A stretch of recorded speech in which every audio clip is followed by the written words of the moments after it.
chers collègues, chers coprésidents de la CIM, c'est un grand plaisir de vous accueillir aujourd'hui sur ce site François Mitterrand. Je suis Marie Delaubier, je suis la directrice des collections et je suis très heureuse de vous voir aussi nombreux pour ces 2 journées et je vous souhaite la bienvenue au nom de la Bibliothèque nationale de France.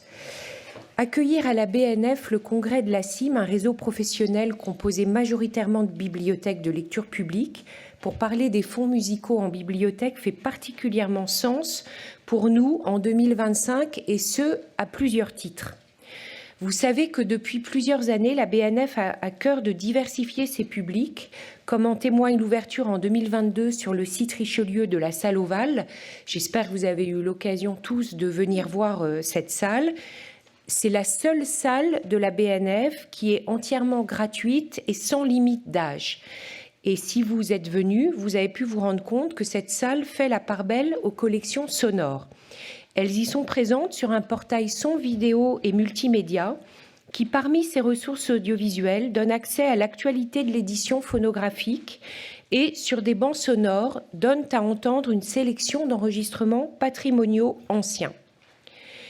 Par ailleurs, le site François Mitterrand, sur lequel nous sommes, qui va fêter ses 30 ans dans quelques jours, lui aussi s'ouvre au jeune public de plus en plus. On a notamment ouvert une salle I pour les enfants tous les jours de la semaine, là aussi sans limite d'âge.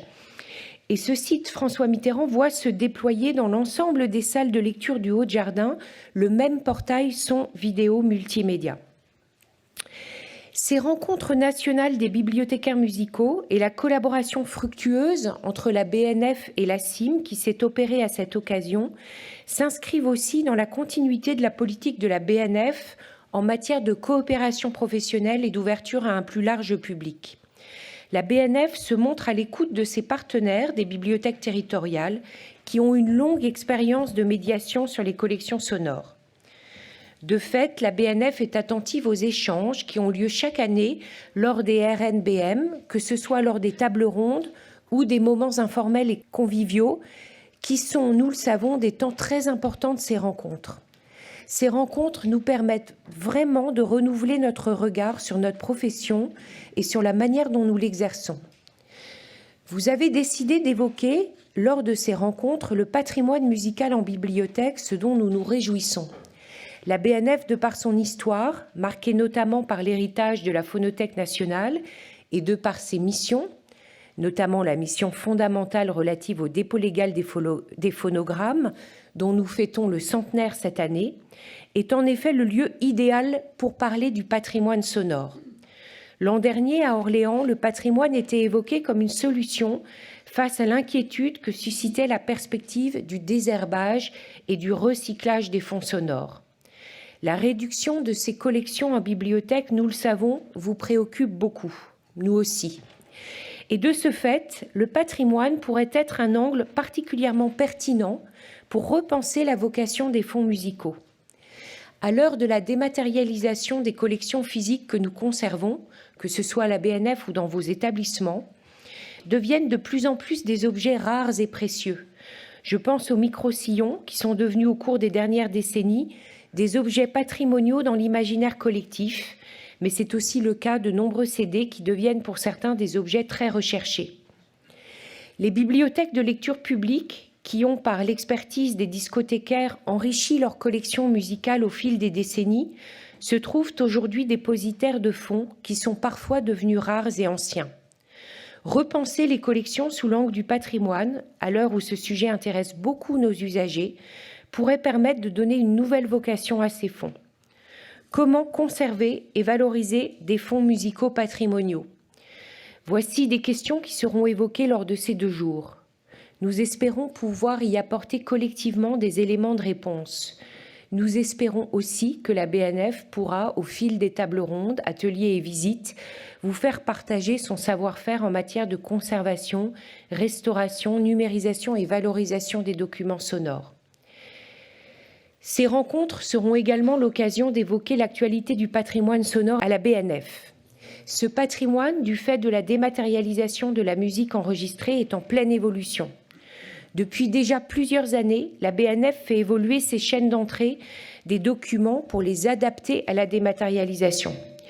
Nous aurons l'occasion, au cours de ces 2 jours, de vous présenter l'expérimentation de dépôt légal du son dématérialisé, DLSD, ce n'est pas une drogue, c'est du dépôt légal, qui montre l'adaptation des techniques et des savoir-faire de notre établissement à l'évolution des pratiques culturelles et des médias.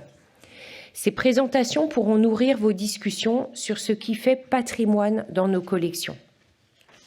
Vous savez aussi, mais on y reviendra lors de ces 2 jours, que la loi sur le dépôt légal dématérialisé, là nous sommes en pleine rédaction du décret, et que ce décret doit entrer en application à partir du 1er janvier 2026.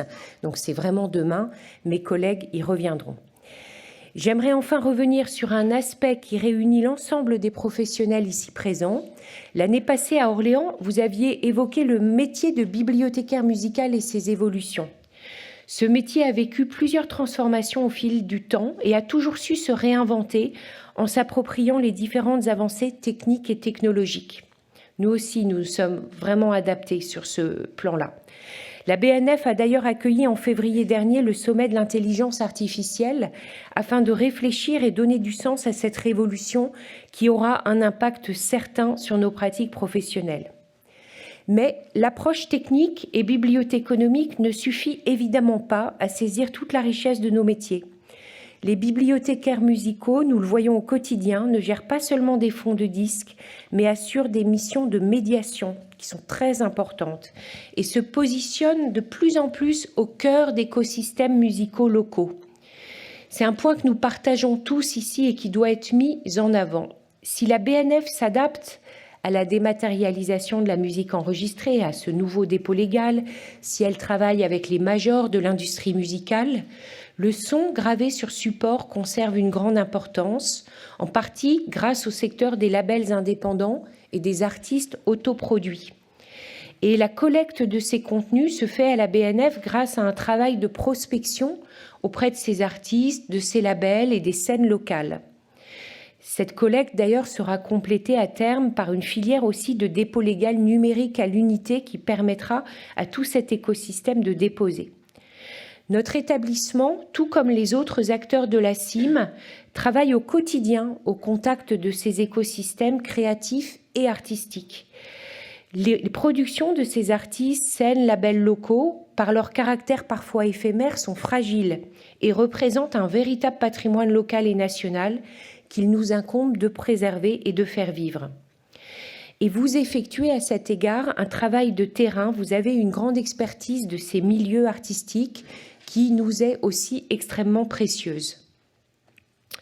Ces rencontres nationales des bibliothécaires musicaux sont donc un pas de plus vers de nouveaux partenariats entre la BNF et vos bibliothèques pour des projets visant à faire vivre ce tissu artistique et créatif.